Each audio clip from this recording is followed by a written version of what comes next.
Hello and welcome to Wishlist Roulette episode 10. This is a recap of the latest game we played. Is this the fifth game? 2, 4, 6, 8, 10. This must be the fifth game we played. Is that correct? Let's check. Yeah, I think it is. That's crazy. Gun Show, Martian Gothic, Urban Myth, DDNet, and Iron Lung. This is a recap of Iron Lung. Played the mobile version. It's a very short game. I think I played it for 2 to 3 hours to beat it and get several secrets. I have it up right here. It's basically a game where you are in this tiny submarine with PS1 graphics, and you have to navigate. The porthole has to be sealed, which is right up front here, so you can't see anything on the outside. You have a map. You have to go to these locations and photograph them. So you have, well, I won't even explain exactly how you do it, because part of the game for me was figuring out how to navigate without being able to see and just using the instrumentation you have here and the map. You are, you're navigating blind. You rely only on the instrumentation you have and the map, and there's also a proximity sensor. Actually, I think I might be near something. If you start to get near something, the proximity sensor will go off as you hear the beeping. I won't even explain exactly how that works because it's part of the fun, figuring that out. But you can hear it going off there. You need to take photographs. So this photographs the front of the sub and shows it on this screen. You get these great black and white photos. So that is one way to see, but you're blind and you're taking one photo at a time, so you can't really rely on it a lot, but you use it to navigate, you use it to take pictures of the points of interest you're supposed to take. There's a computer here which you can look.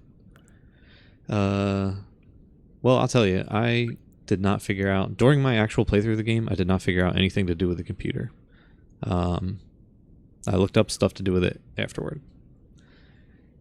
And yeah, so that's the whole game pretty much. You go around trying to take photos of these points of interest. And it's this weird sci-fi fantasy setting where you're in an ocean of blood that was found on a moon, and the setting is you're one day out of nowhere, all planets and stars just completely instantly disappeared. The only people left were people on spaceships and space stations at the time. And recently, on a couple different moons, oceans of blood have been found. And it's confirmed that it's literally human blood oceans on these moons, and you're like investigating it. There's a little more to the story than that, but I'll leave it at that. So, I don't know if you've seen it or heard it at all. There's literally a little bit of, sometimes there's a little bit of blood will like leak into the submarine. This is the game that the movie is based on. I didn't know that movie was based on a game until I started playing this. Basically until I rolled this and started playing it. When I put this on my wish list originally, I thought it was just like a clone or, an unauthorized game version of the movie or something like this, referencing the movie. But this is the game that the movie is officially based on, which I didn't even know that was a thing. So that was cool to find out. I haven't seen the movie. I kind of want to see it after playing the game. I did enjoy the game. It is kind of like a psychological horror thing. And it's, very short, basically one little gimmick mechanic going on, and very interesting setting, as you might have, from my explanation. That's pretty unique and interesting. And there's a little bit more going on with it than that. You'll find out as you play the game. I think it costs $2 or $3 on Google Play, and then on Steam it's like $7 or $8. So one thing to consider is I did see that there's going to be a DLC called the Behind the Scenes DLC, which I think is going to be behind the scenes stuff from the movie, just showing you stuff, not really gameplay probably, just showing you stuff behind the scenes from the movie and maybe from the game as well. And that is going to be on Steam only. So if that affects your decision to buy it or not, or on which platform.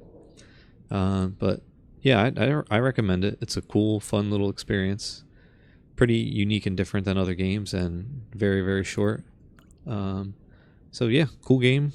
Glad I got to play it. Yet another one that I probably wouldn't have played ever, except Wishlist Roulette forced me to. So glad I got to experience it, and looking forward to the next roll in the next episode. Well, I'll see you very soon for that. All right, thanks for watching. Bye.